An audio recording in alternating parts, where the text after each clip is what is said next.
Chapter 1. The Road to Paris, 1775. It was the best of times, it was the worst of times. It was the season of light, it was the season of darkness. It was the spring of hope, it was the winter of sadness. It was the year 1775. In France there was a king and a queen, and in England there was a king and a queen. They believed that nothing would ever change. But in France things were bad and getting worse. The people were poor, hungry, and unhappy. The king made paper money and spent it, and the people had nothing to eat.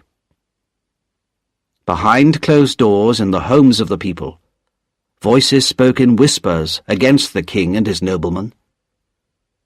They were only whispers, but they were the angry whispers of desperate people. Late one November night, in that same year, 1775, a coach going from London to Dover stopped at the top of a long hill. The horses were tired, but as they rested, the driver heard another horse coming fast up the hill behind them. The rider stopped his horse beside the coach and shouted, "I want a passenger, Mr. Jarvis Lorry, from Tellson's Bank in London." "I am Mr. Jarvis Lorry," said one of the passengers, putting his head out of the window. "What do you want?"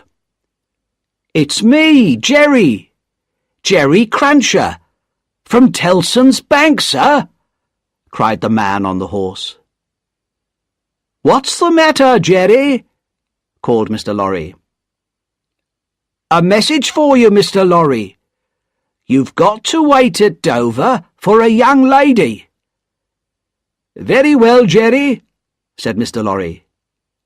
"Tell them my answer is, came back to life." It was a strange message, and a stranger answer. No one in the coach understood what they meant. The next day, Mr. Lorry was sitting in his hotel in Dover when a young lady arrived. She was pretty, with golden hair and blue eyes, and Mr. Lorry remembered a small child, almost a baby. He had carried her in his arms when he came from Calais to Dover, from France to England many years ago. Mr. Lorry asked the young lady to sit down. "Miss Manette," he said, "I have a strange story to tell you about one of the customers of Tellson's Bank. That's where I work." "Yes, but I don't quite understand, Mr. Lorry," said the young lady. "I received a message from Tellson's Bank asking me to come here to meet you. I understood there was some news about my poor father's money. He died so long ago, before I was born. What is this story you want to tell me?" "About 20 years ago, Miss Manette, a French doctor married an English lady. They had a daughter, but just before she was born, her father disappeared. Nobody knew what had happened to him. Not long afterwards, his unhappy wife died, and their daughter was brought back to England." "But this is like my father's story, Mr. Lorry. And wasn't it you who brought me back to England?" "Yes, that's true, Miss Manette. Many years ago, I brought you from France to England, and Tellson's Bank has taken care of you since then. You were told that your father had died, But think, Miss Manette. Perhaps your father wasn't dead. Perhaps he was in prison. Not because he had done something wrong, but just because he had a powerful enemy.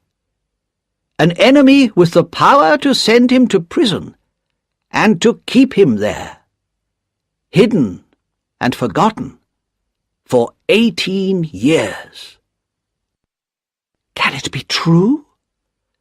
Is it possible that my father is still alive? Lucy Manette stared at Mr. Lorry. Her face was white, and her hands trembled. It will be his ghost, not him. No, Miss Manette, said Mr. Lorry gently. He is alive, but he has changed very much. Even his name had been forgotten. And we must ask no questions about the past, no questions at all. It would be too dangerous. He has been taken to the house of an old servant in Paris, and we are going there to bring him back to life. Chapter 2. A Wine Shop in Paris. In the part of Paris called Saint-Antoine, everyone was poor. The streets were narrow and dirty. The food shops were almost empty. The faces of the children looked old already, because they were so hungry. In the wine shop of Monsieur Defarge, there were not many customers, and Defarge was outside, talking to a man in the street. His wife, Madame Defarge, sat inside the shop, knitting and watching.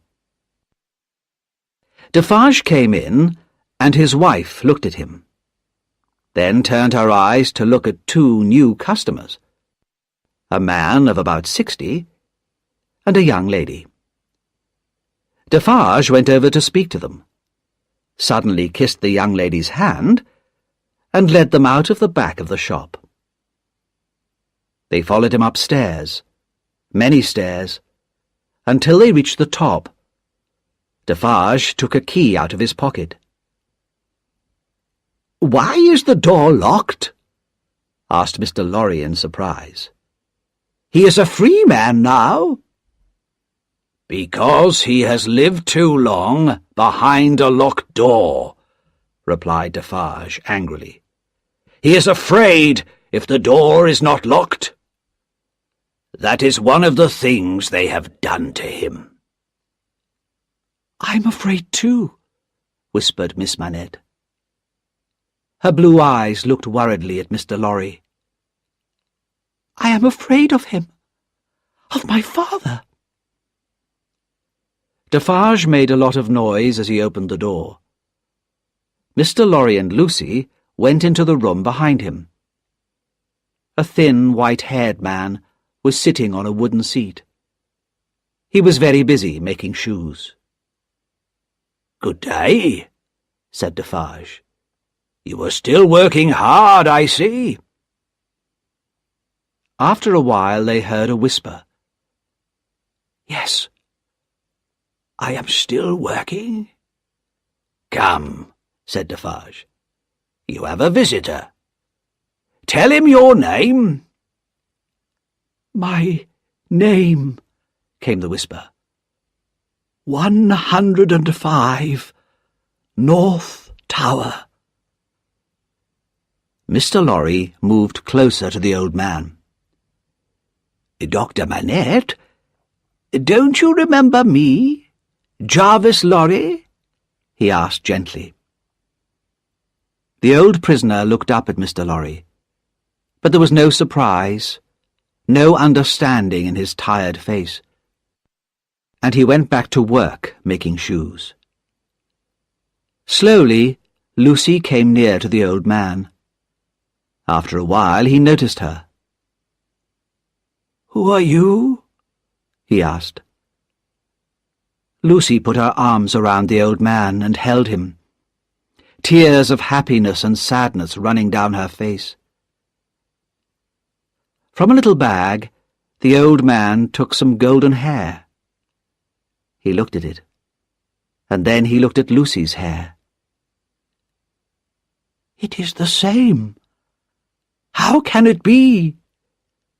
He stared into Lucy's face. "No, no, you are too young, too young." Through her tears, Lucy tried to explain that she was the daughter he had never seen. The old man still did not understand, but he seemed to like the sound of Lucy's voice and the touch of her warm young hand on his.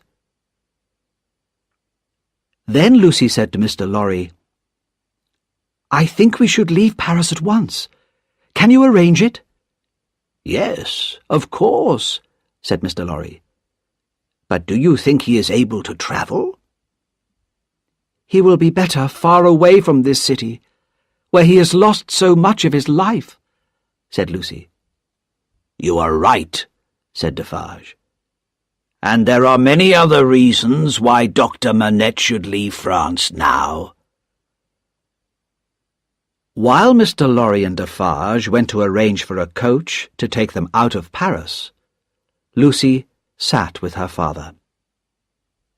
Exhausted by the meeting, he fell asleep on the floor, and his daughter watched him quietly and patiently until it was time to go. When Mr. Lorry returned, he and Defarge brought food and clothes for Dr. Manette. The doctor did everything they told him to do. He had been used to obeying orders for so many years. As he came down the stairs, Mr. Lorry heard him say again and again, 105, North Tower. When they went to the coach, only one person saw them go. Madame Defarge. She stood in the doorway and knitted and watched, seeing everything and seeing nothing. Chapter 3. A Trial in London. 1780. Tellson's Bank in the City of London was an old, dark and ugly building. It smelt of dust and old papers, and the people who worked there all seemed old and dusty too.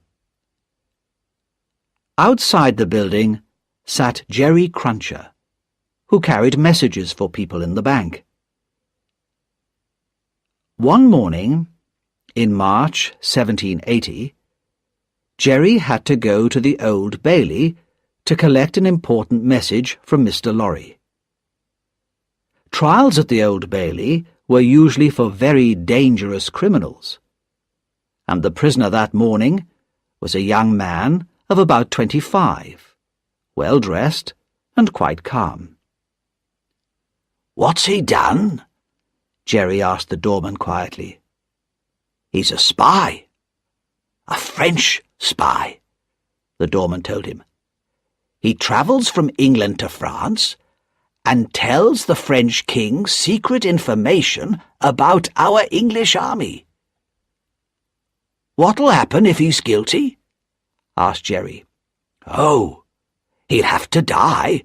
No question of that," replied the doorman enthusiastically. "They'll hang him." "What's his name?" "Darnay. Charles Darnay. Not an English name, is it?" While Jerry waited, he looked around at the crowd inside the Old Bailey and noticed a young lady of about 20 years and her father, a gentleman with very white hair. The young lady seemed very sad when she looked at the prisoner and held herself close to her father. Then the trial began, and the first person who spoke against Charles Darnay was called John Barsad. He was an honest man, he said, and proud to be an Englishman. Yes, he was, or had been, a friend of the prisoners. And in the prisoners' pockets he had seen important plans and lists about the English armies. No, of course he had not put the lists there himself. And no, he was not a spy himself. He was not someone paid to make traps for innocent people. Next, the young lady spoke. She said that she had met the prisoner on the boat which had carried her and her father from France to England. "He was very good and kind to my father and to me," she said. "Was he travelling alone on the ship?" "No, he was with 2 French gentlemen." "Now, Miss Manette, did you see him show them any papers, or anything that looked like a list?" "No, I didn't see anything like that." Questions, questions, questions. The trial went on, and finally a small, red-haired man spoke. He told the judge that he had seen Mr. Darnay at a hotel in a town where there were many soldiers and ships. Then one of the lawyers, a man called Sidney Carton, wrote some words on a piece of paper and gave it to Mr. Stryver, the lawyer, who was speaking for Mr. Darnay. "Are you quite sure that the prisoner is the man you saw?" Mr. Stryver asked the red-haired man. "Quite sure," said the man. "Have you ever seen anyone like the prisoner?" asked Mr. Stryver. "I'd always be able to recognize him." The red-haired man was very confident. "Then I must ask you to look at the gentleman over there," said Mr. Stryver, pointing to Sidney Carton. "Don't you think that he is very like the prisoner?" Everyone in the court could see that Sidney Carton and Charles Darnay were indeed very similar. "Well then," said Mr. Stryver, "it is so easy to find a man like the prisoner that we can even find one in this room. So how can you be so sure that it was the prisoner you saw in that hotel?" And the red-haired man said not another word. The lawyers talked and argued, and when at last the trial came to an end, Jerry Cruncher had fallen asleep. But Mr. Lorry woke him up and gave him a piece of paper. "Not guilty" were the words written on it, and Jerry hurried back to Tellson's bank with the message. Sidney Carton seemed to be a man who did not care about anyone or anything. He was Mr. Stryver's assistant. In fact, he did most of the real work for Mr. Stryver. Stryver was good at speaking at a trial, but he was not good at discovering important facts and details, especially when these details were hidden in a lot of papers. Every night, Carton studied the many papers that lawyers have to read, and he wrote down the questions which Stryver should ask at the next day's trial. And every day, Stryver asked these questions, and people thought how clever he was. Outside the Old Bailey, Mr. Darnay, now a free man, met his friends, Dr. Manette and his daughter Lucy, Mr. Jarvis Lorry, Mr. Stryver, and Mr. Carton. Dr. Manette no longer looked like the man in the room above Defarge's wine shop 5 years ago. His hair was white, but his eyes were bright, and he stood straight and strong. Sometimes his face became dark and sad when he remembered the years in the Bastille prison. At these times, only his daughter Lucy, whom he loved so much, could help him. As they stood there talking, a strange expression came over Dr. Manette's face. He was staring at Charles Darnay, but he did not seem to see him. For a few moments there was dislike, even fear in his eyes. "My father," said Lucy softly, putting her hand on his arm. "Shall we go home now?" "Yes," he answered slowly. Soon they drove off in a coach, and then Mr. Stryver and Mr. Lorry walked away, leaving Mr. Darnay and Mr. Carton alone. "It must be strange for you," said Carton, "to be a free man again, and to be standing here, talking to a man who looks just like you. Let us go out and eat together." After they had eaten, Carton said softly, "How sad and worried Miss Manette was for you today. She's a very beautiful young woman, don't you think?" Darnay did not reply to what Carton had said, but he thanked him for his help at the trial. "I don't want your thanks," replied Carton. "I have done nothing, and I don't think I like you." "Well," said Darnay, "you have no reason to like me, but I hope that you will allow me to pay the bill for both of us." "Of course, and as you are paying for me, I'll have another bottle of wine." After Darnay had left, Carton drank some more wine and looked at himself in the mirror. He was angry because Darnay looked so much like him, but was so different. Carton knew that he was a clever lawyer, and that he was a good and honest man, but he had never been successful for himself. He drank too much, and his life was unhappy and friendless. His cleverness and his hard work in the law only made others, like Mr. Stryver, successful and rich. He remembered Lucy Manette's worried face when she watched Darnay in court. "If I changed places with Darnay," he whispered to himself, "would those blue eyes of Miss Manette look at me in the same way?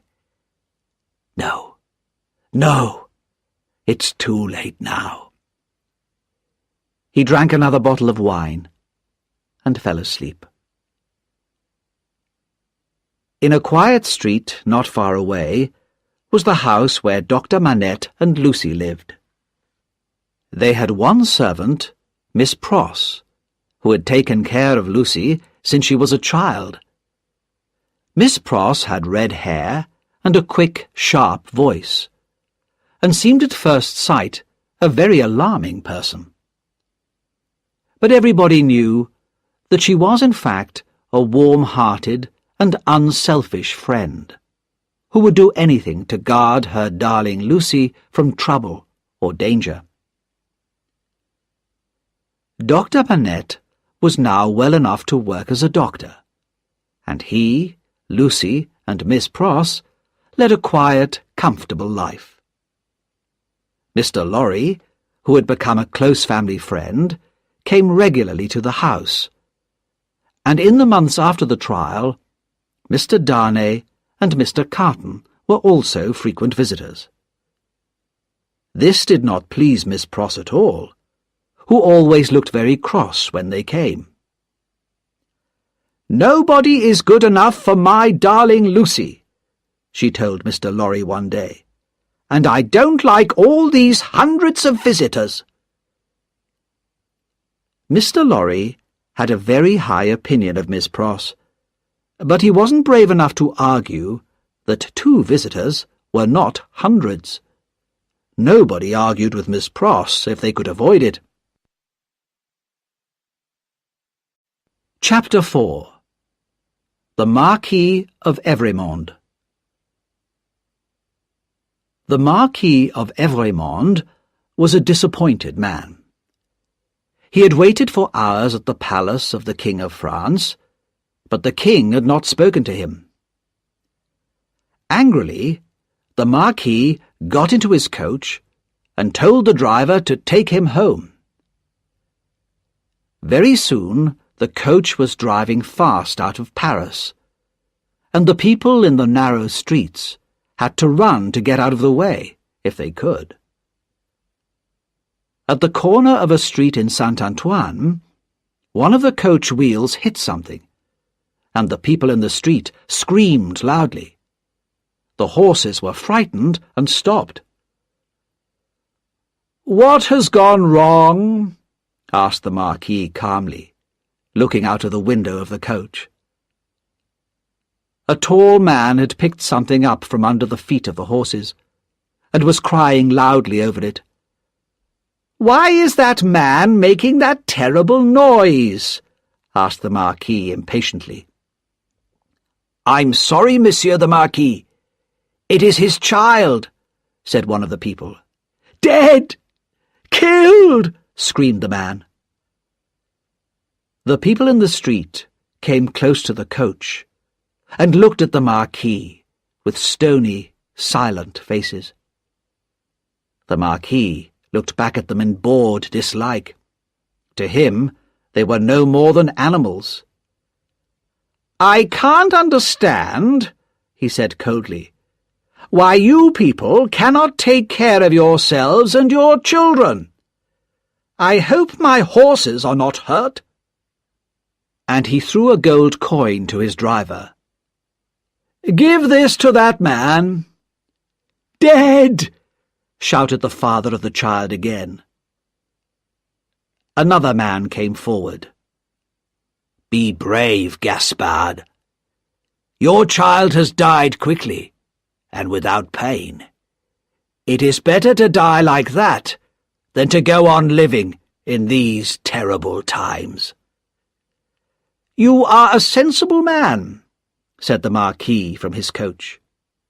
"What is your name?" "They call me Defarge." "This is for you," said the Marquis, and he threw Defarge another gold coin. "Drive on," he called to his driver. Just as the coach was leaving, a coin was thrown back in through the window. The Marquis looked angrily at the corner where Defarge had been standing. Defarge had gone. At the corner there now stood a large, dark-haired woman knitting. She stared long and hard at the face of the Marquis, but he did not look at her, and drove on. Later that day, as the sun was going down, the same coach stopped in a village near the Marquis's castle. Several villagers in poor, thin clothes, with thin, hungry faces, were standing in the village square. The Marquis looked at their faces, and then pointed to one of them. "Bring that man to me," he said to his driver. The man came up to the coach, hat in hand, and the other villagers moved closer to listen. "I passed you on the road just outside the village," said the Marquis. "You were looking at my coach in a very strange way. Why was that?" "Monsieur, I was looking at the man," came the reply. "What man?" asked the Marquis angrily. "The man who was holding on under your coach," said the poor man, trembling with fear. "What was he like?" "Oh, monsieur, he was white from head to foot, all covered with dust, just like a ghost."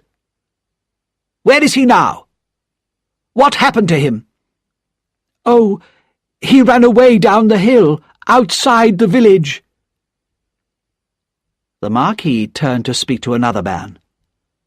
This was Monsieur Gabelle, the Marquis's official in the village.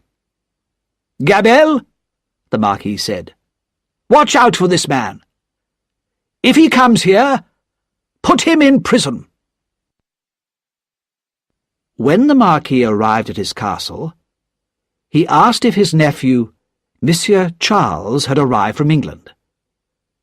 "Not yet, sir," replied the servant. But as the Marquis was eating his dinner, he heard the sound of a coach outside. Soon his nephew entered the room.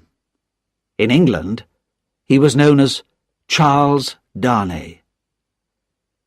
"You've been away for a long time," said the Marquis, with his cold, polite smile.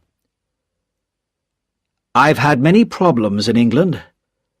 Perhaps because of you," Darnay said to his uncle. "I was in great danger." "No, no, I had nothing to do with your problems," replied the Marquis coldly. "Unfortunately, our family no longer has the power that it once had. If it still had that power, one word from you would doubtless send me to prison," said Darnay. "Possibly. For the good of our family." "The name of our family is hated everywhere in France. We are hard, cruel landowners. Our miserable people own nothing. They work for us night and day, but they don't even have enough food for themselves and their children. If this land became mine, I would give it away and go and live somewhere else." "You seem to be very fond of England, although you are not a rich man there," said the Marquis. "I believe you know another Frenchman who has found a safe home there. A doctor, I believe." "Yes." "With a daughter?" "Yes, yes," said the Marquis, with a secret smile on his face. "So, a new way of life begins. But you are tired. Good night, Charles. Sleep well. I shall see you in the morning." After his nephew had gone to bed, the Marquis went to his room. The castle was surrounded with darkness. In the villages nearby, the hungry people dreamt of a better life, with enough good food to eat, and time to rest from their work. Early in the morning, the dreamers awoke and started their day's hard work. The people in the castle did not get up until later, but when they did, why did the great bell start ringing? Why did people run out of the castle to the village as fast as they could? The answer lay in the bed of the Marquis. He lay there like stone, with a knife pushed into his heart.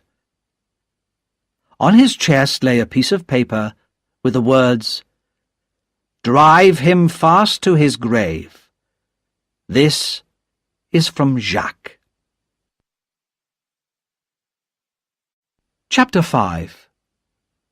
Two men speak of love. 12 months after the death of the Marquis in France, Charles Darnay had become a successful teacher of French in London. He had known, when he came to London, that he would have to work hard to earn his living, and he was successful. He was also in love. He had loved Lucy Manette from the time when his life was in danger in the Old Bailey. He had never heard a sound so sweet as her gentle voice. He had never seen a face so beautiful as hers. But he had never spoken to her about his love.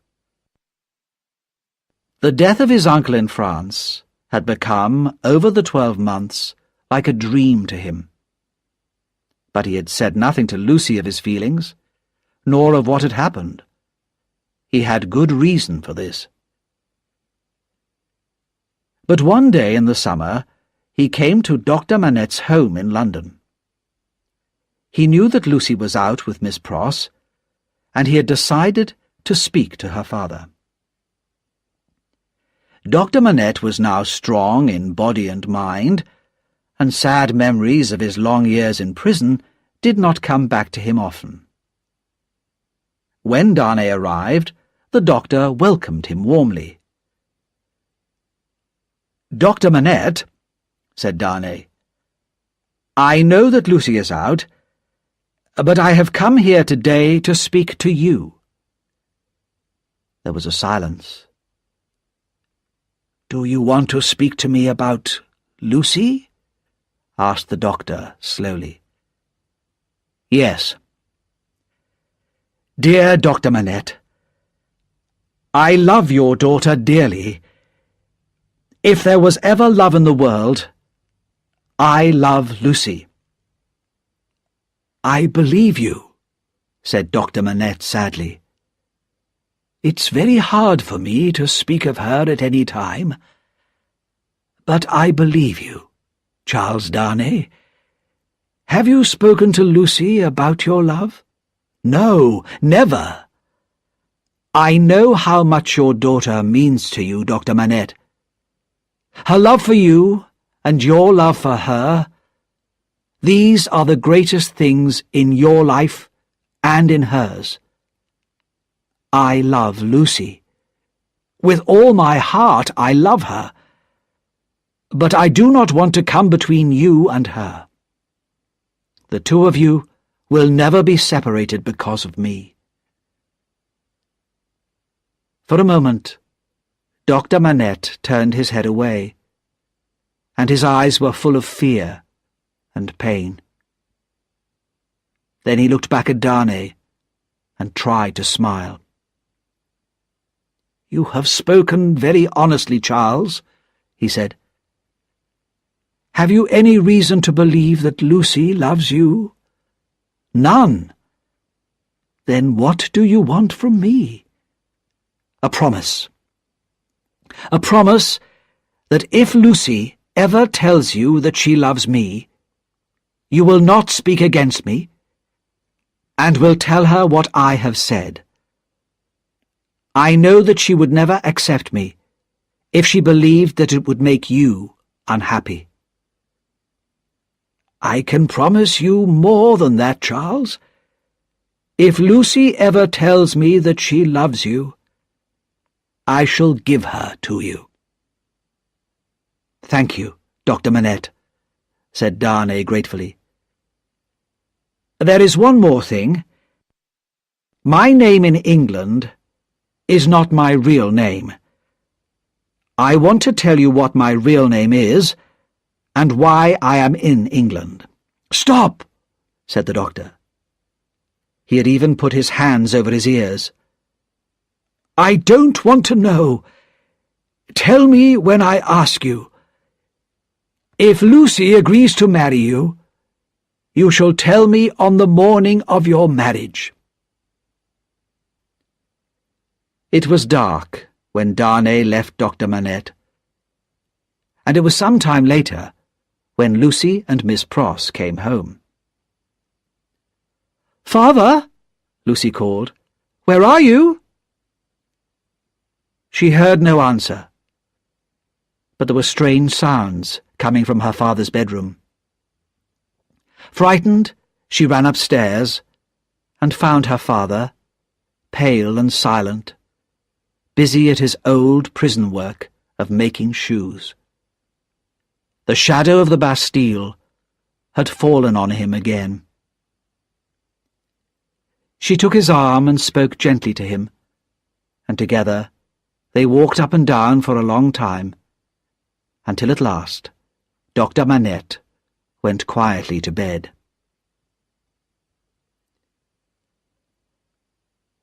Although Mr. Carton visited Dr. Manette's house quite often, he usually said very little when he was there. One day in August, he arrived when Dr. Manette was out, and he was received by Lucy. She had always been a little shy with him, but on that day she noticed something different in his face. "Aren't you well, Mr. Carton?" she asked. "No, probably not, Miss Manette. But my way of life is not good for my health." "That seems sad," said Lucy gently. "Why do you not change your way of life?" "It's too late for that. I shall never be better than I am. But, Miss Manette, there is something that I want to say to you, but I find it so difficult. Will you listen to me?" "If it will help you, Mr. Carton, I will be happy to listen to you," said Lucy. But she was pale and trembling. "Miss Manette, I know that you could never have feelings of love for me, a man who has spent his life so badly." "Even without my love, Mr. Carton, can I not save you? Can I not help you?" "No, Miss Manette," said Carton.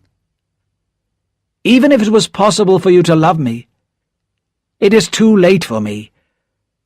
I would only make you sad and destroy your life. But it has been a last dream of my heart, to see you and your father together, to see the home that you have made for him. This has brought back old and happier memories for me." "Can I do nothing to help you?" asked Lucy sadly. "Only this, Miss Manette. Let me remember that I spoke to you of the feelings of my heart, and that you were kind and gentle towards me." "Oh, Mr. Carton, try again to change." "No, Miss Manette. It is too late. My bad habits will never change now. But tell me that you will never speak of what I have said today. Not to anyone, not even to the person dearest to you." "Mr. Carton," said Lucy, "this is your secret. No one will ever know it from me." "Thank you, Miss Manette. I shall never speak of this again. But in the hour of my death, it will be a happy memory for me that my last words of love were to you." Lucy had never heard Mr. Carton speak like this before. Tears came to her eyes as she thought of his hopeless, miserable life. "Don't cry," said Sidney Carton. "I am not worth your love. But you should know that for you, or for anyone close to you, I would do anything. Please remember always that there is a man who would give his life to keep someone you love alive and close to you. Goodbye, Miss Manette."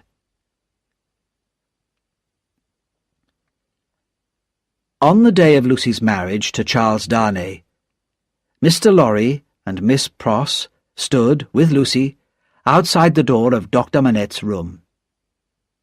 Inside, the doctor and Mr. Darnay had been talking together for a long time. Soon it would be time to leave for the church. Lucy looked very beautiful, and Mr. Lorry watched her proudly. He talked about the day, so long ago, when he had brought Lucy, as a baby in his arms, from France to England. Miss Pross, too, had her memories, and thought fondly of her brother, Solomon. He had stolen money from her many years ago, and she had never seen him since then. but she still loved him. The door of the doctor's room opened, and he came out with Charles Darnay. The doctor's face was white, but he was calm. He took his daughter's arm, and they went out to the waiting coach.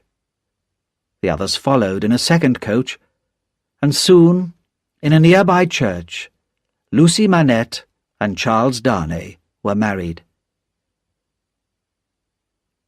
After the marriage, Lucy and Charles came back to the house for breakfast, and then Lucy had to say goodbye to her father for 2 weeks, the first time they had not been together since his return from Paris. When Lucy and Charles had left, Mr. Lorry noticed a change in the doctor.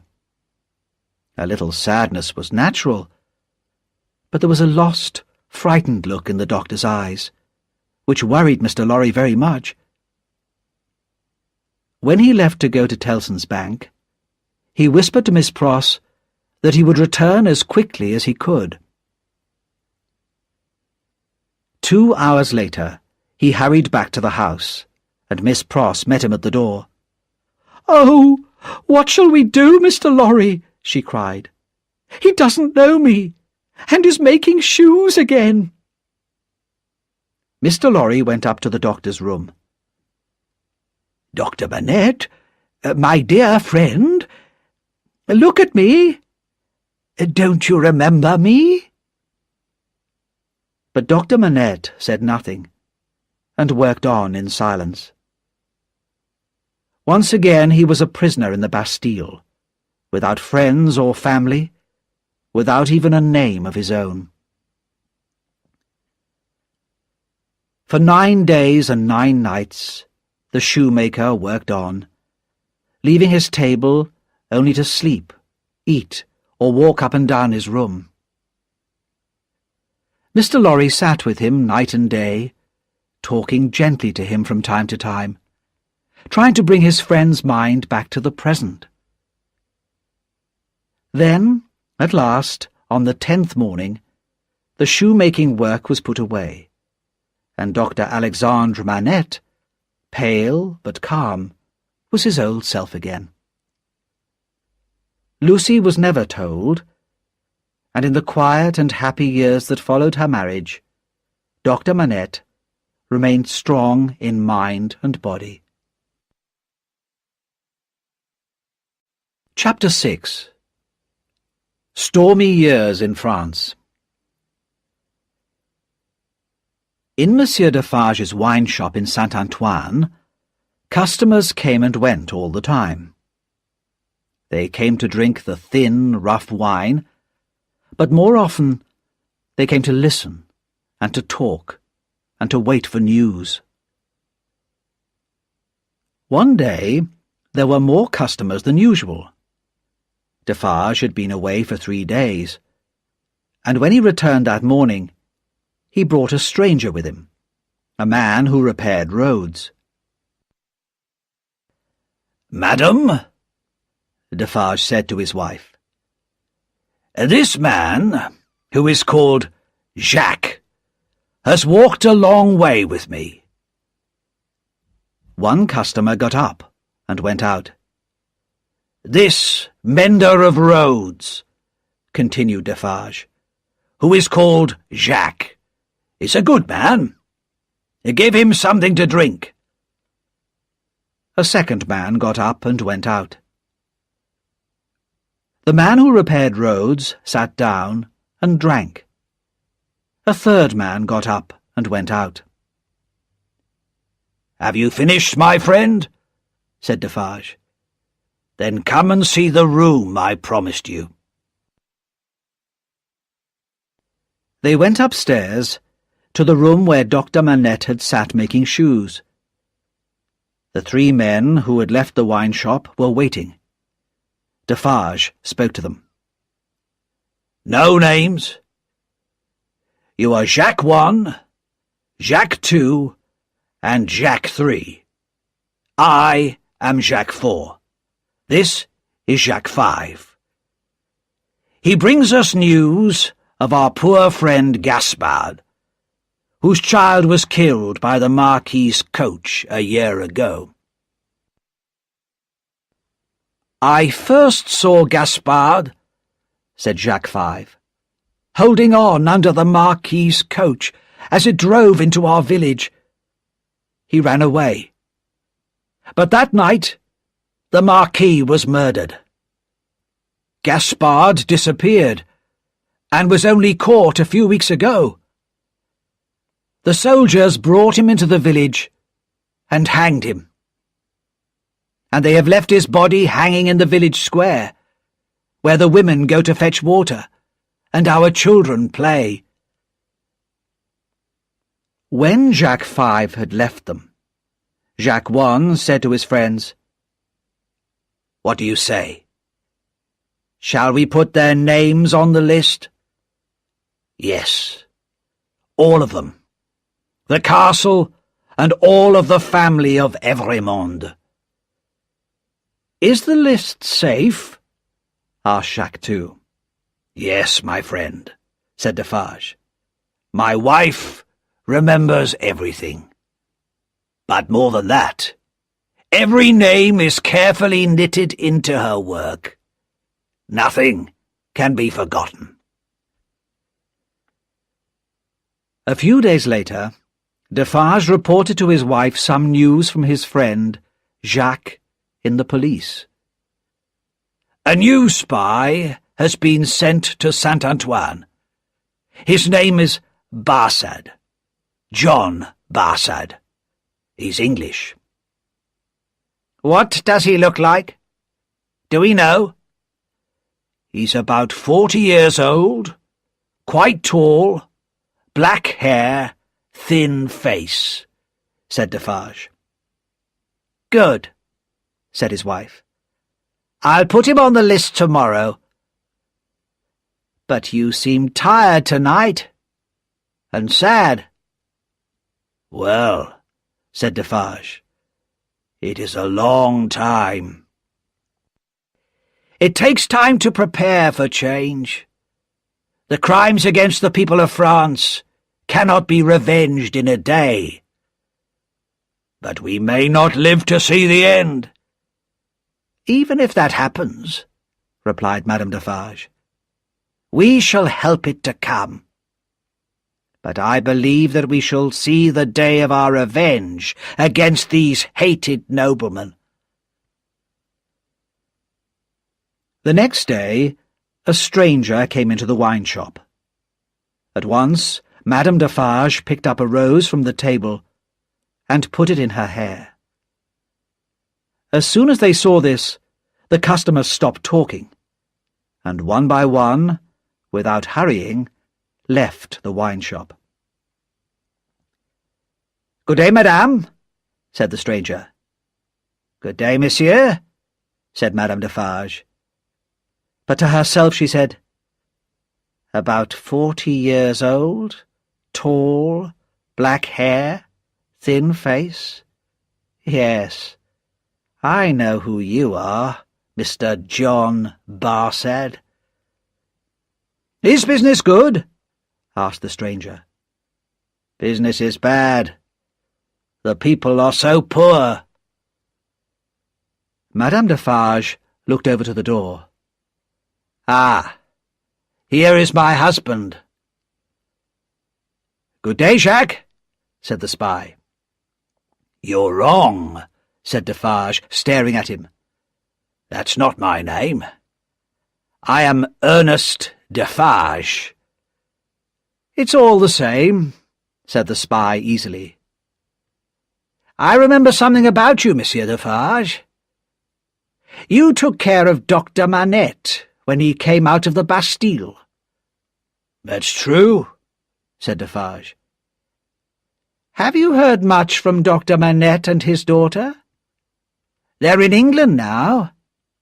"No, not for a long time." "She was married recently. Not to an Englishman, but to a Frenchman. It's quite interesting when you remember poor Gaspard. Miss Manette has married the nephew of the Marquis that Gaspard killed. Her new husband is really the new Marquis, but he prefers to live unknown in England. He's not a Marquis there, just Mr. Charles Darnay. Monsieur Defarge was not happy at this news. When the spy had gone, he said to his wife, "Can it be true? If it is, I hope that Miss Manette keeps her husband away from France." "Who knows what will happen?" replied Madame Defarge. "I only know that the name of Monde is in my list, and for good reason." She went on calmly knitting, adding name after name to her list of the enemies of the people. Time passed, and Madame Defarge still knitted. The women of Saint-Antoine also knitted, and the thin, hungry faces of Jacques and his brothers became darker and angrier. The noise of the coming storm in Paris was growing louder. It began one summer day in the streets of Saint-Antoine, around Defarge's wine shop, with a great crowd of people. A crowd who carried guns, knives, sticks, even stones, anything that could be a weapon. An angry crowd who shouted and screamed, who were ready to fight and to die in battle. "Friends and citizens," shouted Defarge, "we are ready! To the Bastille!" The crowd began to move, like the waves of the sea. "Follow me, women!" cried Madame Defarge. A long, sharp knife shone brightly in her hand. "We can kill as well as any man!" The living sea of angry people ran through Saint-Antoine to the Bastille, and soon the hated prison was ringing with the noise of battle. Fire and smoke climbed up the high stone walls, and the thunder of the guns echoed through the city. 4 terrible and violent hours.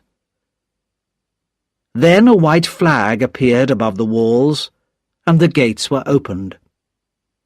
The Bastille had been taken by the people of Paris.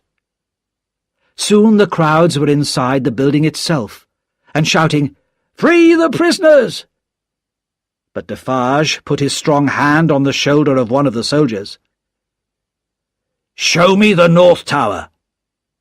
Take me to 105 North Tower. Quickly!" "Follow me," said the frightened man. And Defarge and Jacques III went with him through the dark prison, past heavy closed doors, up stone stairs, until they came to a low door. It was a small room, with dark stone walls, and only one very small window, too high for anyone to look out. Defarge looked carefully along the walls. "There! Look there, Jacques III!" he cried. "A.M.," whispered Jacques. "A.M. Alexandre Manette," said Defarge softly. "Let us go now."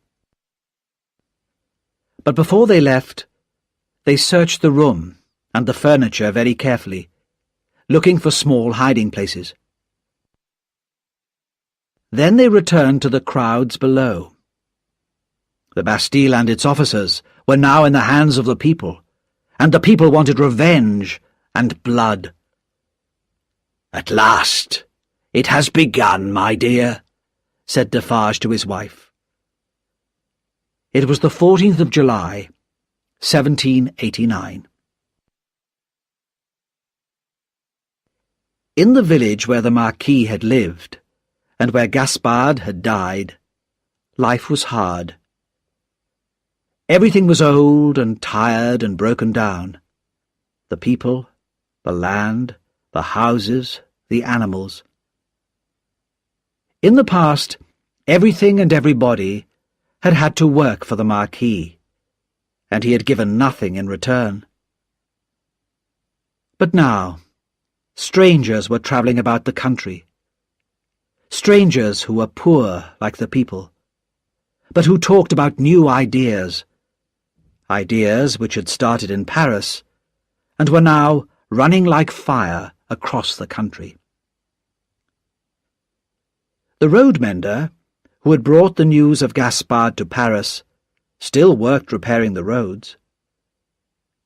One day, a stranger came to him as he worked on the road outside the village. "Jacques?" said the stranger.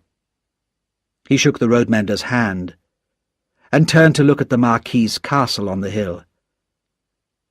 "It's tonight, Jacques," he went on quietly. "The others will meet me here." It was very dark that night, and the wind was strong. No one saw the 4 men who came quietly to the castle and said nothing. But soon the castle itself could be seen in the dark sky. The windows became bright. Smoke and yellow flames climbed into the sky. Monsieur Gabelle called loudly for help, but the people in the village watched and did nothing to save the castle where the Marquis had lived. Chapter 7. A Call for Help. The troubles in France continued. The citizens of France had fought to win power, and now they used it. Castles were burned, laws were changed, and the rich and powerful nobles died, their heads cut off by that terrible new machine of death, the guillotine.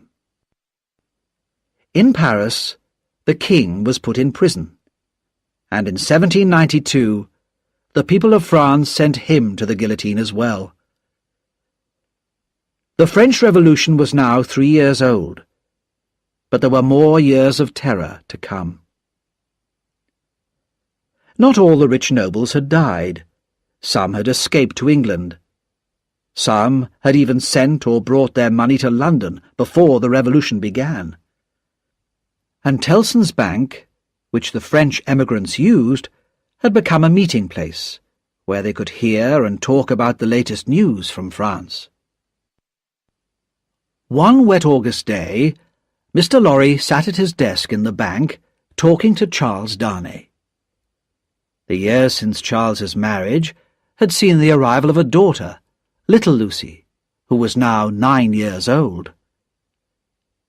Dr. Manette had continued in good health, and at the centre of that warm family circle was always Lucy, a loving daughter, wife, mother, and a kind-hearted friend.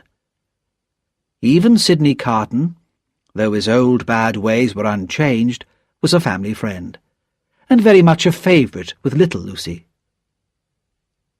But at this moment, Charles Darnay was trying very hard to persuade his old friend, Mr. Lorry, not to go to France.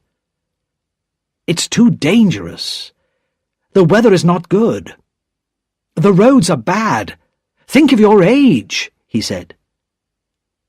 "My dear Charles," said the banker, "you think that, at nearly 80 years of age, I'm too old? But that's exactly why I must go. I have the experience. I know the business. My work is to find and hide papers that might be dangerous to our customers. And anyway, Jerry Cruncher goes with me. He'll take good care of my old bones." "I wish I could go," said Charles restlessly. "I feel sorry for the people in France, and perhaps I could help them. Only last night, when I was talking to Lucy—" "Talking to Lucy," repeated Mr. Lorry. You talk about your lovely wife at the same time as you talk about going to France? You must not go. Your life is here, with your family. Well, I'm not going to France. But you are, and I'm worried about you. Just at that moment, a bank clerk put an old, unopened letter on Mr. Lorry's desk, and Darnay happened to see the name on it. The Marquis of Monde, at Tellson's Bank, London. Since his uncle's death, this was Darnay's real name. On the morning of his wedding to Lucy, he had told Dr. Manette, but the doctor had made him promise to keep his name secret. Not even Lucy or Mr. Lorry knew. "We can't find this Marquis," said the clerk. "I know where to find him," said Darnay. "Shall I take the letter?" "That would be very kind," said Mr. Lorry. As soon as he had left the bank, Darnay opened the letter. It was from Monsieur Gabelle, who had been arrested and taken to Paris. "Monsieur wants the Marquis. I am in prison, and I may lose my life because I worked for a landowner who has left France. You told me to work for the people, and not against them, and I have done this. But no one believes me. They say only that I worked for an emigrant, and where is that emigrant? Oh, monsieur, please help me, I beg you." This cry for help made Darnay very unhappy. After the death of the Marquis, he had told Gabelle to do his best for the people. But now Gabelle was in prison, just because he was employed by a nobleman. It was clear to Darnay that he must go to Paris. He did not think that he would be in danger, as he had done everything he could to help the people of his village. He hoped that he would be able to save his old servant. That night, Charles Darnay sat up late, writing 2 letters. One was to his wife, Lucy. The other was to her father, Dr. Manette. He told them where he had gone and why, and he promised that he would write to them from France.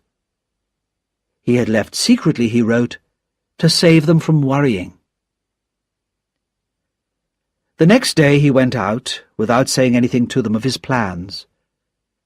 He kissed his wife and his daughter, and said that he would be back soon. And then he began his journey to Paris. When he arrived in France, Darnay found that he could travel only very, very slowly towards Paris. The roads were bad, and every town, every village, had its citizens with guns who stopped all travellers, asked them questions, looked at their papers, made them wait, or threw them in prison, turned them back, or sent them on their way. And it was all done in the name of freedom, the new freedom of France. Darnay soon realized that he could not turn back until he had reached Paris and proved himself to be a good citizen, not an enemy of the people. On his 3rd night in France, he was woken by an official and 3 other men with guns. "Emigrant," said the official, "these 3 soldiers will take you to Paris, and you must pay them." Darnay could only obey, and at 3 o'clock in the morning he left with 3 soldiers to guard him. Even with them he was sometimes in danger. The people in the towns and villages all seemed to be very angry with emigrants. But finally they arrived safely at the gates of Paris. Darnay had to wait a long time, while officials carefully read his papers, which explained the reasons for his journey. One official, seeing Gabelle's letter, looked up at Darnay in great surprise. but said nothing. Another official asked roughly, "Are you Evrémonde?" "Yes," replied Darnay. "You will go to the prison of La Force." "But why?" asked Darnay. "Under what law?" "We have new laws, Evrémonde," said the official sharply, "and emigrants have no rights. You will be held in secret. Take him away." As Darnay left, the first official said quietly to him, "Are you the man who married the daughter of Dr. Manette?" "Yes," replied Darnay in surprise. "My name is Defarge, and I have a wine shop in Saint-Antoine. Perhaps you have heard of me." "Yes. My wife came to your house to find her father." "Why did you come back to France? It will be very bad for you." Darnay was taken to the prison of La Force, and put in a cold, empty room with a locked door, and bars across the windows. He thought of Dr. Manette, and his many years alone forgotten in the Bastille. "Now I, too, have been buried alive," he thought.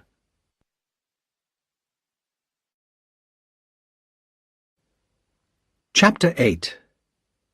In the Hands of the Citizens. Tellson's bank in Paris was in a large building south of the river, close to the heart of the city. Mr. Lorry had arrived in Paris some days before Charles Darnay, and was now living in some rooms above the bank. One evening, looking out of the window, he saw that a large grindstone had been brought into the square below.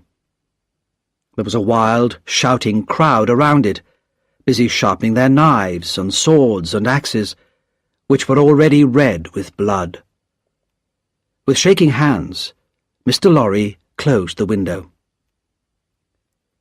He had decided to go downstairs and talk to the bank guards, when suddenly the door of his room opened, and Lucy and her father ran in.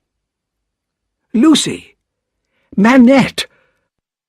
What has happened? Why are you here?" cried Mr. Lorry.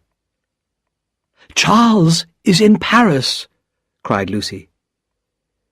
"He came to help an old family servant, but he's been taken to prison." At that moment, the shouts of the crowd outside grew louder. "What is that noise?" asked the doctor. "Don't look out!" cried Mr. Lorry. "My friend," said the doctor, "I am safe in Paris. I was a prisoner in the Bastille.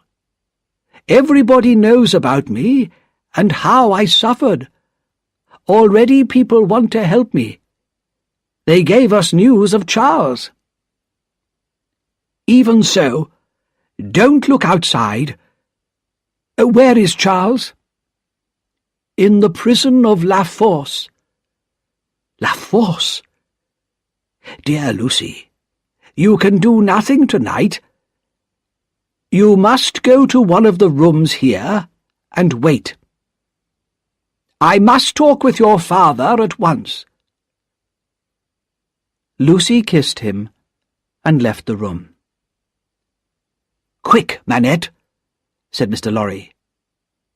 "These people outside, with their bloody knives, are murdering the prisoners. If you are so well known, if you have this power, talk to them. Tell them who you are, and go to La Force. Quick, before it is too late." Dr. Manette hurried outside. Mr. Lorry watched from the window as the doctor talked to the crowd. He heard shouts of, "Long live the Bastille prisoner! Help his friend in La Force!" Mr. Lorry went to Lucy and found her with her daughter and Miss Pross. Together they waited all night for news, but none came. In the morning, Mr. Lorry found rooms for Lucy and her family in a quiet street near the bank. He left Jerry Cruncher with them as a guard and returned worriedly to Tellson's. At the end of the day, a strong, serious man came to see him. "My name is Defarge. I come from Dr. Manette. He gave me this." Defarge gave him a piece of paper. The doctor had written, "Charles is safe, but I cannot leave this place yet. Take Defarge to Lucy." "Come with me," said Mr. Lorry happily.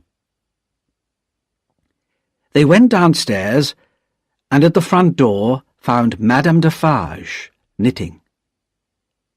Without a word, she joined them, and Mr. Lorry led them to Lucy's rooms. There, Defarge gave Lucy a note from her husband. "Dearest, be brave. I am well, and your father has some power here. You cannot answer this, but kiss our child for me." Only a short letter, but it meant so much to Lucy. Gratefully, she kissed the hands of Defarge and his wife. Madame Defarge said nothing. Her hand was cold and heavy, and Lucy felt frightened of her. Miss Pross came in with little Lucy. "Is that his child?" asked Madame Defarge, stopping her knitting to stare. "Yes, madame," said Mr. Lorry. "That is our poor prisoner's little daughter." "It is enough, my husband," said Madame Defarge. "We can go now." Her voice was as cold as her hand. "You will be good to my husband?" asked Lucy, afraid. "I beg you, as a wife and mother?" "We have known many wives and mothers," said Madame Defarge, "and we have seen many husbands and fathers put in prison for many years. What is one more among so many?" As the Defarges left, Lucy turned to Mr. Lorry. "I am more afraid of her than of any other person in Paris," she whispered. Mr. Lorry held her hands. He did not say anything, but he was also very worried. The doctor did not come back from La Force for several days. During that time, 1,100 prisoners were killed by the people. Inside the prison, Dr. Manette had come before a tribunal, which was a group of judges appointed by the people. These judges made their own laws and threw prisoners out into the streets to be murdered by the crowds. Dr. Manette told the tribunal that he had been a prisoner in the Bastille for 18 years, and that his son-in-law was now a prisoner in La Force. The tribunal had agreed to keep Charles Darnay safe from the murdering crowds, but they would not let him leave the prison.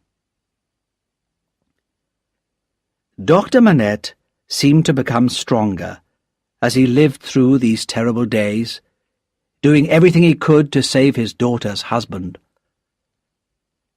He was able to see Darnay regularly, but noblemen and emigrants were hated by the citizens of New France, and the doctor could not set Darnay free. The guillotine, that new machine of death, cut off the heads of many, many people, the powerful and the cruel, but also the beautiful, the innocent, and the good. Each day, Lucy did not know if her husband would live or die. She lived every moment in great fear, but her father was sure that he could save his son-in-law. 1 year and 3 months passed, and Darnay was still in prison. Dr. Manette now had an official job as doctor to 3 prisons, and was able to visit Darnay regularly. He became more and more loved by the rough people of the Revolution. But the guillotine continued to kill. "Try not to worry," he told Lucy. "Nothing can happen to Charles. I know that I can save him." But Lucy could not see him or visit him. She could not even write to him. On the day when Charles Darnay was at last called for his trial, Lucy and Dr. Manette hurried to Tellson's Bank to tell Mr. Lorry. As they arrived, a man got up and disappeared into another room. They did not see who it was, but in fact it was Sidney Carton, just arrived from London. There were 5 judges in the tribunal, and the trials were short and simple. The voices of truth, honesty, and calm reason were never heard at these trials, and most of the prisoners were sent to the guillotine, which pleased the noisy crowds. 15 prisoners were called before Darnay that day, and in no more than an hour and a half, all of them had been condemned to death. "Charles Evrémonde, who is called Darnay." As Darnay walked in front of the judges, he tried to remember the careful advice that Dr. Manette had given him. "Charles Evrémonde, you are an emigrant. All emigrants must die. That is the new law of France." "Kill him!" shouted the people. "Cut off his head! He's an enemy of the people!" The president of the judges asked Darnay, "Is it true that you lived many years in England?" "Yes, that is true," replied Darnay. "So you are an emigrant, surely?" "No, not in the meaning of the law," replied Darnay.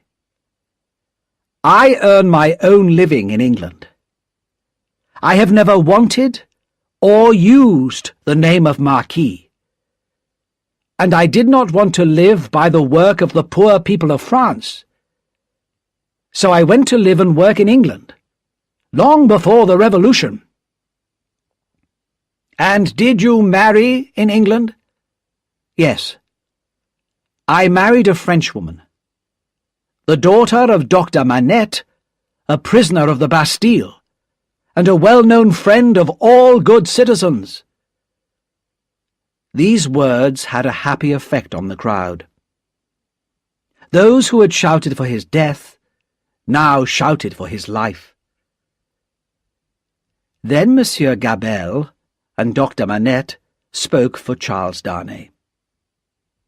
The doctor spoke well and clearly, and was very popular with the crowd. When he had finished, the judges decided that the prisoner should be set free, and the crowd shouted their agreement loudly. Soon they were carrying Darnay in a chair through the streets of Paris to Dr. Manette's house. Lucy was waiting there, and when she ran out and fell into the arms of her husband, the men and women in the crowd kissed one another and danced for happiness. Darnay and Lucy were together again, safe and happy. "I told you that I would save him," said Lucy's father proudly. "Well, I have saved him. And you must not worry now." But Lucy was still worried. So many innocent men and women had died for no reason, and every day brought more deaths. A shadow of fear and hate lay over France, and no one knew what dangers the next day would bring. It was not possible to leave Paris at once, as Charles did not have the necessary papers. They must live quietly, and hope to leave as soon as they could. But that night, when Dr. Manette, Charles, and Lucy were sitting together, they heard a loud knock at the door. "What can this be?" said Lucy, trembling. "Hide, Charles! Save him!" "My child," said the doctor, "I have saved him. He is a free man." But when he opened the door, 4 rough men pushed their way into the room. "The citizen Evrémonde, where is he? He is again the prisoner of the people." "I am here," said Darnay. "But why am I again a prisoner? You are accused by citizens of Saint-Antoine." Dr. Manette had said nothing. He seemed to be made of stone. But suddenly he spoke. "Will you tell me who has accused my son-in-law?" "I shouldn't tell you this," said one of the men. "But Citizen Evrémonde, called Darnay, is accused by Monsieur and Madame Defarge, and by one other person." "What other?" "You will hear that tomorrow," replied the man. Chapter 9. The Spy. While this was happening, Miss Pross was out shopping for the family. Jerry Cruncher was with her, and they had just gone into a wine shop when Miss Pross suddenly stopped, looked at one of the customers, and cried out in a loud voice, "Oh, Solomon! Dear Solomon! I've found you at last, dear brother! But whatever are you doing here in Paris?" "Don't call me Solomon. You'll get me killed. Pay for your wine, and come outside," said the man, in a low, frightened voice. They went outside. "You mustn't recognize me here," said the man. "It's not safe. Go your way, and let me go mine." Miss Pross began to cry at these unbrotherly words, and Jerry Cruncher stepped forward to stare in the man's face. "Wait a minute," said Jerry. "Is your name John Solomon, or Solomon John? Your sister calls you Solomon. I know that your name's John. I remember that. But your other name wasn't Pross, at that Old Bailey trial. What was your name then?" "Barsad," said another voice. "Yes, Barsad. That's it," cried Jerry. He turned round and saw Sidney Carton standing behind him. "Don't be alarmed, my dear Miss Pross," said Carton, smiling at her. "But I'm afraid I have to tell you that your brother is a spy for the French prisons." Solomon Pross, also Barsad, went pale. "That's not true." "I saw you come out of the conciergerie today. I followed you," said Carton, "and I found out what you do, and I've decided that you may be able to help me. Come with me to the office of Mr. Lorry." After a short argument, which Carton won, Barsad followed him to Mr. Lorry's office. "I bring bad news," Carton said to Mr. Lorry. "Darnay has been arrested again." "But I was with him only 2 hours ago," cried Mr. Lorry. "He was safe and free." "Even so, he has been arrested and taken to the conciergerie. And I'm not sure that Dr. Manette's good name can save him this time. So we must have Mr. Barsad's help." "I will not help you," said Solomon Pross, called John Barsad. "Oh, I think you will," said Sidney Carton, "when you hear what I could say about you. Let's think. Mr. Barsad is a spy and a prison guard. But he used to be a spy in England. Is he still paid by the English?" "No one will listen to you," said Barsad. "But I can say more, Mr. Barsad," replied Carton. Barsad had more problems than Carton knew. He could not return to England because he was wanted by the police there.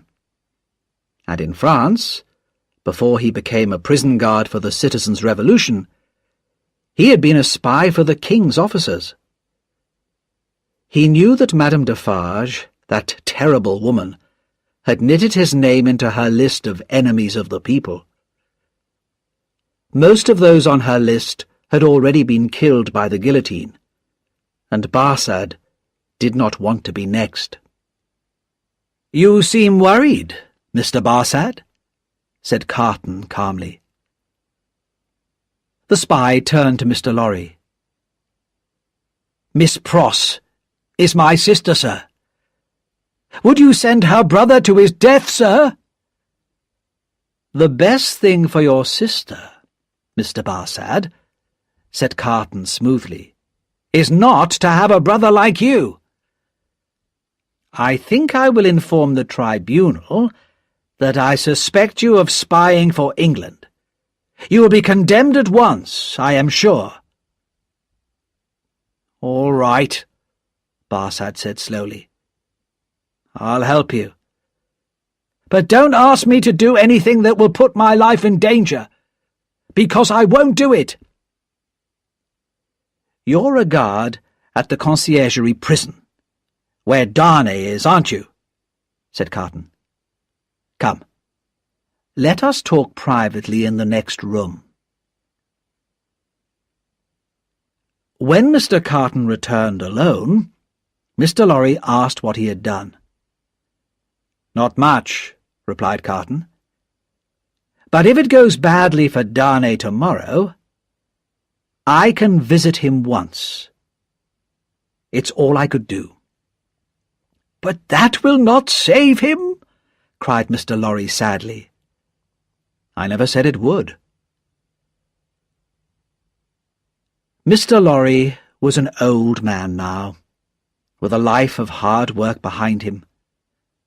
Tears filled his eyes as he realized he could do nothing to help Lucy and her father now.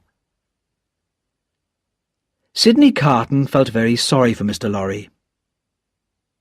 "You're a good friend of Dr. Manette and his daughter. But don't tell them about me or this meeting. It can't help Lucy." He paused. "Will you go back to London soon?" "Yes. My work for Tellson's bank here is finished. I have the necessary papers to leave Paris. I was ready to go tomorrow." "Then don't change your plans," said Carton, very seriously. Later that night, Sidney Carton visited a shop in a quiet corner of Paris. He wrote on a piece of paper the names of several powders and gave it to the shopkeeper. "For you, citizen?" asked the shopkeeper. "Yes, for me." "You must be careful, citizen. Keep these things separate. You know what happens if you put them together." "Perfectly," replied Carton. He spent the rest of that night walking the streets of Paris. He watched the moon rise in the sky. He listened to the sounds of the river Seine, flowing through the heart of the city, and he thought calmly about the past and the future. He thought about all the deaths that the city had already seen. And he thought about Lucy's gentle, loving face and her sad, sad eyes. Chapter 10. The Secret Paper. When Charles Darnay was led before the tribunal the next morning, Dr. Manette, Lucy, and Mr. Lorry were all there. The love in Lucy's eyes, as she looked at her husband, warmed Darnay's heart. It had the same effect on Sidney Carton, though no one saw him standing at the back of the room. It was the same tribunal who had let Darnay go free on the day before. But revolution laws were not as powerful as the anger of the people. The president of the tribunal asked, "Who has accused Charles Evrémonde again?" "Three voices," he was told. "He is accused by Ernest Defarge, by Teresa Defarge, his wife, and by Alexandre Manette, doctor." There was a great noise in the room when Dr. Manette's name was heard. When the shouting stopped, Dr. Manette stood, pale and trembling. "President, this cannot be true. You know that the man who is accused, Charles Darnay, is my daughter's husband. My daughter, and those who are dear to her, are far more important to me than my life. Where is the liar who says that I accuse my daughter's husband?" "Citizen Manette," said the president, "be calm. Nothing can be more important to a good citizen than the freedom of France."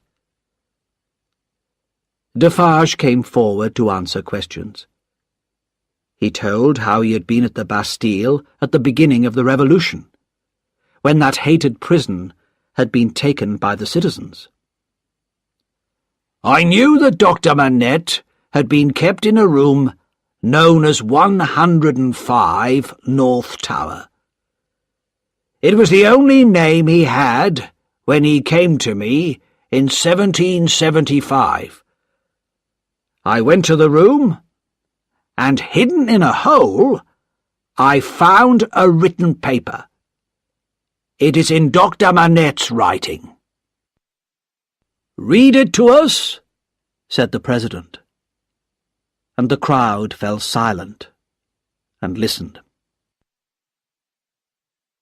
"I, Alexandre Manette, write this in the Bastille in 1767. I have been here for 10 long years, and I write this in my secret moments when I can. One evening, in December 1757, I was walking by the river Seine, and a coach stopped beside me. 2 men got out, and one asked me if I was Dr. Manette. When I replied that I was, they asked me to go with them, and made it clear that I could not refuse. The coach left Paris and stopped at a lonely house. I could hear cries coming from a room upstairs. When I went in, I saw a young woman lying on a bed. She was young and very beautiful. She was also very ill. She kept crying out, 'My husband, my father, and my brother.' Then she listened for a moment and began once again, 'My husband, my father, and my brother.' I gave the girl something to make her calmer, but her feverish screams continued. Then I turned to question the 2 men. They were clearly brothers, and their clothes and voices suggested that they were noblemen, but they took care to prevent me from learning their name. Before I could speak, the older brother said carelessly, "There is another patient." In a different room, they showed me a boy of about 17. There was a sword wound in his chest, and I could see at once that he was dying. "How did this happen?" I asked. "He's just a crazy young peasant. He came here shouting about revenge, and made my brother fight him." The older brother's voice was cold and hard. He seemed to think the boy was less important than a horse or a dog. The boy's eyes looked at me. "Have you seen her? My sister?" It was hard for him to speak. "I have seen her," I replied. "These rich nobles are cruel to us, Doctor. They destroy our land. They take our food. They steal our sisters.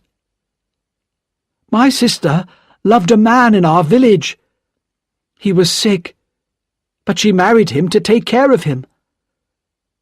But my sister is beautiful, and that nobleman's brother saw her and wanted her. They made her husband work night and day without stopping, until he dropped dead where he stood.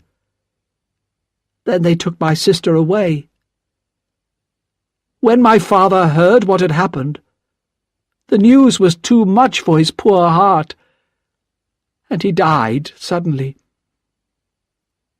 I took my younger sister to a place where she is safe, and came here to find this man. He threw some money at me, tried to buy me like a dog, but I made him pull his sword and fight me to save his life." The boy's life was going fast, but he cried, "Lift me, Doctor." He turned his face towards the older brother. "Marquis," he said loudly, "I call for you and your brother and all your family, now and in the future, to pay for what you have done." Then he fell back, dead. The young woman's fever continued, but I could not save her. She lived for several more days, and once the Marquis said to me, "How long these peasants take to die." When she was dead, the brothers warned me to keep silent. They offered me money, but I refused it, and was taken back to my home. The next day I decided to write to the king's officials. I knew that nobles who did unlawful things were usually not punished, and I expected that nothing would happen. But I did not realize the danger for myself. Just as I had finished writing my letter, a lady came to see me. She said she was the wife of the Marquis of Monde, and she had discovered what her husband and his brother had done. She wanted to help the younger sister of the girl who had died, and asked me where she could find her. Sadly, I did not know, and so could not tell her. But that was how I learnt the brother's name. The wife of the Marquis was a good, kind woman, deeply unhappy in her marriage. She had brought her son with her, a boy about 3 years old.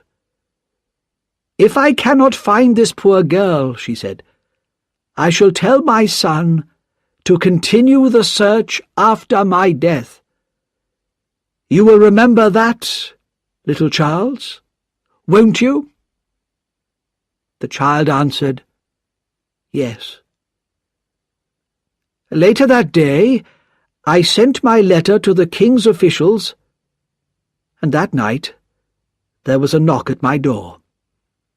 My servant, a boy called Ernest Defarge, brought in a stranger who asked me to come at once to visit a sick man in the next street. As soon as I was outside the house, several men took hold of me violently. The Evremond brothers came out of the darkness, and the Marquis took my letter out of his pocket, showed it to me, and burned it. Not a word was spoken. Then I was brought here to this prison, my living grave. I have been here for 10 long years. I do not know if my dear wife is alive or dead. These brothers have sent me no news of my family. There is no goodness in their cruel hearts. I, Alexandre Manette, in my pain and sadness, I condemn them in the face of God. When Defarge had finished reading, a terrible sound rose from the crowd, a long, wild cry of anger and revenge. Death for the hated Marquis of Evremond, enemy of the people. The trial was over, and in less than 24 hours, Charles Darnay would go to the guillotine. Chapter 11. Madame Defarge's Revenge. Lucy held out her arms to her husband. "Let me kiss him. One last time." Most of the citizens had gone out into the streets to shout how they hated the prisoners, but Barsad was still there. "Let her kiss her husband," he said. "It's just for a minute." Lucy went over to her husband, and he took her in his arms. Dr. Manette followed his daughter, and fell on his knees before them. But Darnay pulled him to his feet, saying, "No, no. Now we know how much you suffered, especially when you knew whose son I was. But you kept your feelings secret, because of your love for Lucy. We thank you, with all our hearts, for what you did. I tried so hard to do what my mother had wished, but I never found that poor girl. And how could that terrible story ever have a happy ending?" He turned to his wife. "My dearest love, we shall meet again, in the place where there are no worries. God be with you both." As Darnay was taken away, Lucy fell to the floor unconscious. Sidney Carton came quickly forward to help Mr. Lorry and Dr. Manette. He carried Lucy to her coach, and she was taken home. Then he carried her into the house, where her daughter and Miss Pross waited, tears falling from their eyes. "Before I go," said Sidney Carton, "may I kiss her?" He touched Lucy's face lightly with his lips, whispered a few words, and went into the next room. "You are still very popular with the citizens, Doctor. You must try again to talk to the judges." "I'll do everything I can. Everything," Dr. Manette said. Mr. Lorry went with Carton to the door. "I have no hope," whispered Mr. Lorry sadly. "Nor have I," replied Carton. "After today, no judge in Paris would even try to save him. The people would be too angry. I will return here later, to see if there is any news. But there is no real hope. He left the house and began to walk quickly towards Saint-Antoine. His face was calm and serious. He looked like a man who had decided to do something. I must show myself to the people here, he thought. They should know that there is a man like me in the city. In Defarge's wine shop, the only customer was Jacques III, who had been on the tribunal that had decided Darnay should die. When Carton sat down and asked for a glass of wine, Madame Defarge looked at him carelessly at first, then much more carefully. She went back to her husband and Jacques III, who were talking. "He is very much like Monde," she said softly. Defarge himself looked at Carton and said, "Yes, but only a little," and the three continued their conversation. Carton listened carefully, while pretending to read a newspaper. "Madame is right," said Jacques III. "Why should we stop at Monde?" "We must stop somewhere," said Defarge. "Not until they are all dead. Every one of that family," said his wife. "You're right. But think how much the doctor has suffered. Perhaps he has suffered enough." "Listen," said Madame Defarge coldly. "Don't forget that I was that younger sister.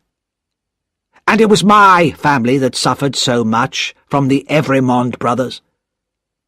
It was my sister who died, and my sister's husband, and my father. It was my brother who was killed. Tell others to stop. Don't tell me." Carton paid for his wine and went out quickly on his way. He went back to Dr. Manette's house, where more bad news was waiting for him. The doctor's mind had returned to the past once again. He did not recognize his friends, and wanted only to find his old table and to make shoes. "Listen to me carefully," Carton said to Mr. Lorry. "I believe that Lucy, her daughter, and perhaps even her father, are in great danger. I heard Madame Defarge talking about them tonight. They must leave Paris tomorrow. They have the necessary papers, and so do you.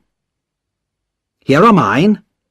Take them, and keep them safe with your own. You must leave by coach at 2 o'clock tomorrow. Keep a place for me in the coach, and don't leave without me. Promise that you will do exactly what I have said. Many lives will depend on it." "I promise," said Mr. Lorry. Chapter 12. A Change of Clothes. Charles Darnay passed his last night alone in the prison. He had no hope. He knew he must die, not for anything he had done wrong, but for the crimes of his father and his uncle. He sat down to write to his wife. "I knew nothing about the time your father spent in prison until he told me. Even then, I did not know that it was my family that had been so cruel to him. I told your father that my real name was Monde, and he made me promise not to tell you. I am sure that he had forgotten the paper he had written. But what has happened now is not his fault. Take care of him and our child, and one day we shall all meet again in the happier world that comes after death. Darnay did not sleep peacefully that night, and in the morning he walked up and down his prison, waiting. He counted the hours. 9, gone forever. 10, 11, 12, gone forever.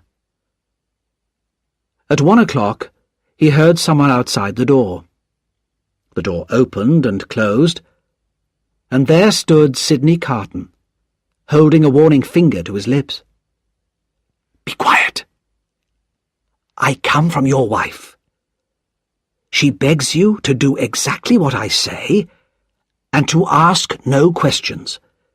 There is no time. Take off your boots, and put on mine." "Carton, my dear friend," said Darnay, "it is impossible to escape from this place. You will only die with me." "I'm not asking you to escape. Put on my shirt and my coat." He did not allow Darnay time to argue or refuse. "Now sit down and write what I say," he said. "Quickly, my friend, quickly." "If you remember," he said, and Darnay wrote, "the words we spoke so long ago, you will understand this when you see it." As he said this, Carton took his hand from his pocket. "What is that in your hand?" asked Darnay. "Nothing." "Have you written, 'See it'?" "Good. Now, go on writing," said Carton quietly. "I am happy that I can prove them now. This is not a reason for sadness." Carton's hand was close to Darnay's face, and he gently pressed a cloth against Darnay's nose and mouth. A minute later, Darnay lay unconscious on the ground. Carton quickly dressed himself in Darnay's clothes and pushed the note that Darnay had written inside Darnay's pocket. Then he went to the door and called softly, "Come in now." The spy Barsad came in. "Quick! Help me," said Carton. "You must help me to the coach." "You?" asked the spy. "Him, man! I've changed places with him." "You can say that it was too much for him, saying his last goodbye to his friend. That happens quite often, I believe." "Yes, often," replied Barsad. "But do you promise to keep me out of danger? And go on with this plan to the end? The number must be right. 52 prisoners must die today. Have I not already promised to be true to the death? Hurry, man! Take him to Mr. Lorry, put him in the coach yourself, and tell Mr. Lorry to leave at once." Barsad called 2 men into the room and told them to lift the unconscious man and carry him out. "The time is short, Evremond," said Barsad in a warning voice. "I know it well," replied Carton. "Be careful with my friend, and leave me." The door closed, and Carton was left alone. He listened carefully, but there were only normal prison sounds. No shouts, no alarm bells. He waited calmly. Soon he heard the sound of doors opening. The door of his prison cell opened, and a man said, "Follow me, Evremond," and Carton followed him into a large, dark room. There were many people there, some standing, some sitting, some walking about, some crying.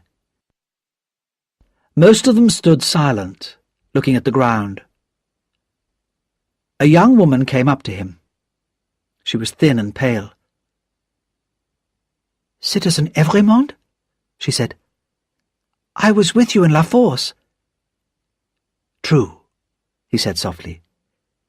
"But I forget what you were accused of." "I am innocent. What could a poor little thing like me do?" "I am not afraid to die, Citizen Evrémonde, but I have done nothing." Her sad smile as she said this touched Carton's heart. "They say that the revolution will do so much good for the poor people," said the girl. "How can my death help the poor? If it is true, I am willing to die, but I do not know how that can be." "I heard that you were set free, Citizen Evrémonde," she went on. "I hoped it was true." "It was, but I was taken again and condemned." "When we go from here, Citizen Evrémonde, will you let me hold your hand? I am not afraid, but I am little and weak, and it will help to make me brave." The young girl looked into his face, and he saw a sudden doubt come into her eyes, followed by surprise. He touched his lips with his finger. "Are you dying for him?" she whispered. "And his wife and child." "Yes." "Oh, will you let me hold your brave hand, stranger?" "Yes, my poor sister, to the last." Chapter 13. The Last Goodbyes. At that same hour, in the early afternoon, a coach going out of Paris drives up to the gates of the city. "Who goes there? Show us your papers." The guard looks at the papers. "Alexandre Annette, doctor. Which is he?" This is Dr. Manette, this helpless old man, whispering crazily to himself. "The last few days of the revolution have been too much for him," said the guard, with a cruel laugh. "Lucy, his daughter, the wife of Evrémonde. Which is she?" This is she, with her child, little Lucy, beside her. "Ah! Your husband has another meeting today. Sidney Carton, lawyer, English. Which is he?" "He is here in the corner. He is not well." "And Jarvis Lorry, banker, English. Which is he?" "I am he, and the last," says Jarvis Lorry. "Here are your papers, Jarvis Lorry. You may go." There are wildly beating hearts in the coach, and trembling hands. There is the heavy breathing of the unconscious traveller. But onwards the coach goes. The horses are fast, and there are no shouts behind them on the road. Also that afternoon, Madame Defarge was talking with her friends. "My husband is a good citizen, but he is not strong enough. He feels sorry for the doctor. I say that all the Evrémonde people must go to the guillotine. The wife and the child must follow the husband." "They're both fine heads for the guillotine," says Jacques III. "Their heads will be a pretty sight when they are shown to the people. Yes, they too must die. But I'm afraid that my husband may warn them and let them escape," Madame Defarge went on. "And I must do something myself. After the death of Evrémonde, at 3 this afternoon, we'll go to the tribunal and accuse them." The others agreed willingly. No one must escape. More heads must fall. Lucy Manette will be at home now, waiting for the moment of her husband's death, said Madame Defarge. I will go to her. She will say things against the Revolution, and condemn herself. Here, take my knitting, and keep my usual seat near the guillotine. Don't be late, said her friend. To see the death of Evrémonde, I shall not be late, replied the cruel voice of Madame Defarge. There were many women in Paris at that time who hated the nobles and wanted to see them die. But of all these women, Madame Defarge was the one most feared. All her life she'd been filled with hate. It was nothing to her that an innocent man was going to die because of his father's and his uncle's crimes. She wanted more.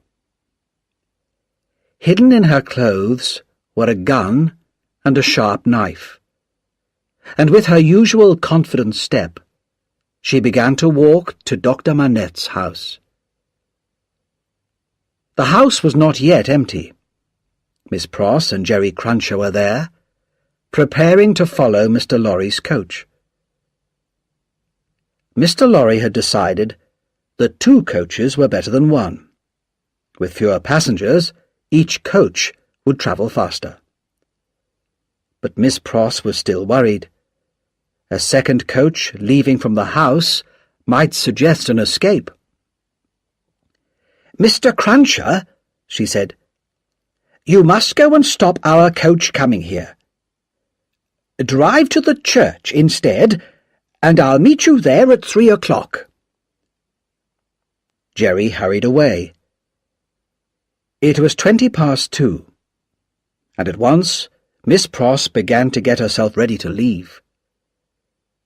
She was washing her face when she suddenly looked up and saw a figure standing in the room. Madame Defarge looked at her coldly. "The wife of Evrémonde. Where is she?"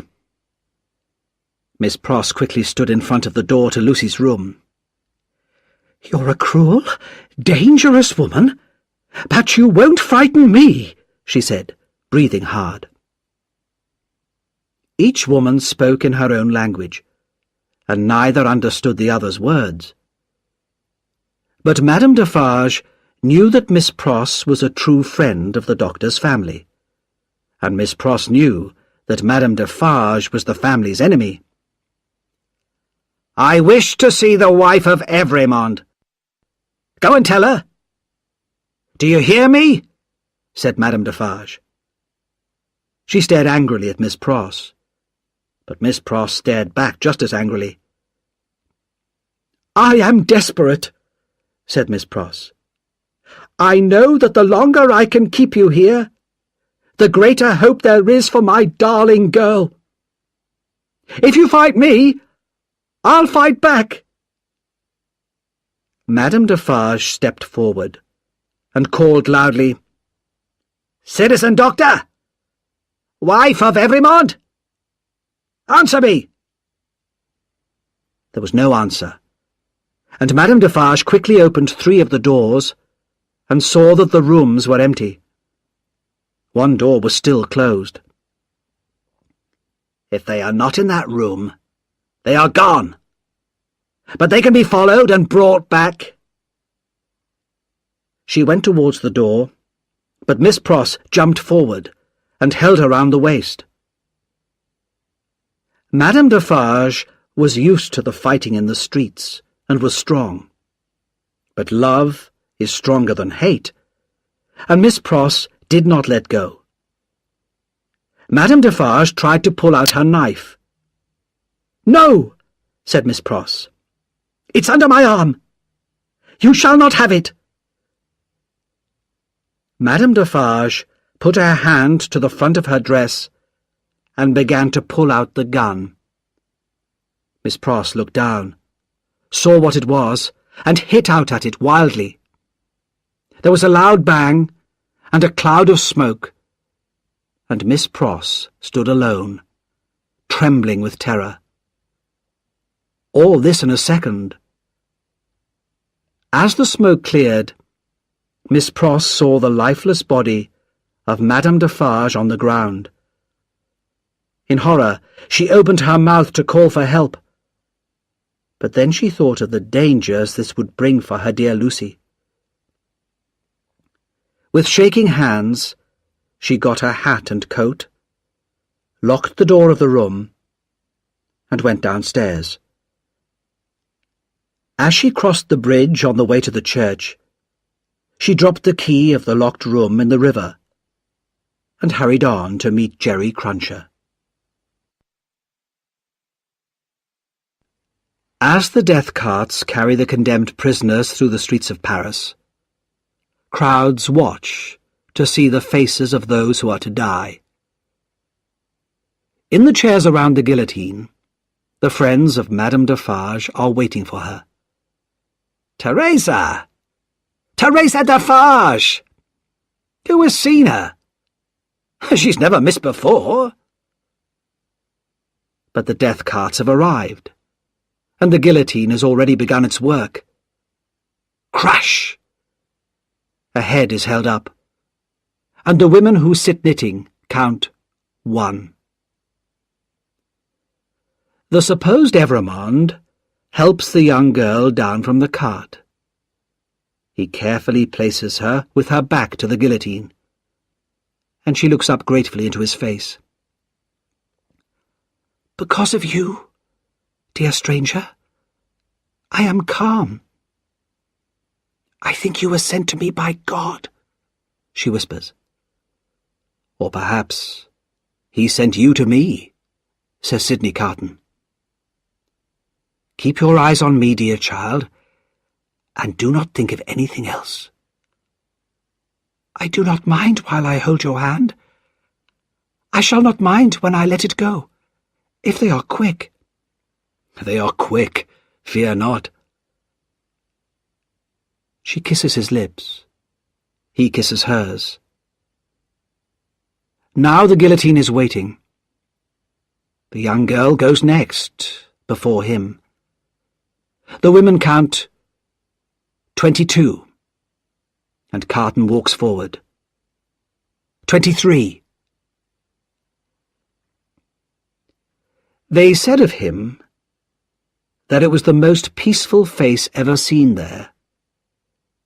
What passed through Sidney Carton's mind as he walked those last steps to his death? Perhaps he saw into the future.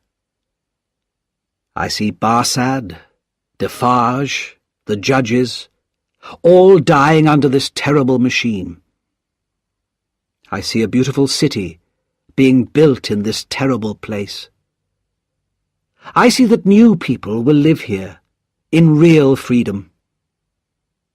I see the lives for whom I give my life, happy and peaceful in that England which I shall never see again.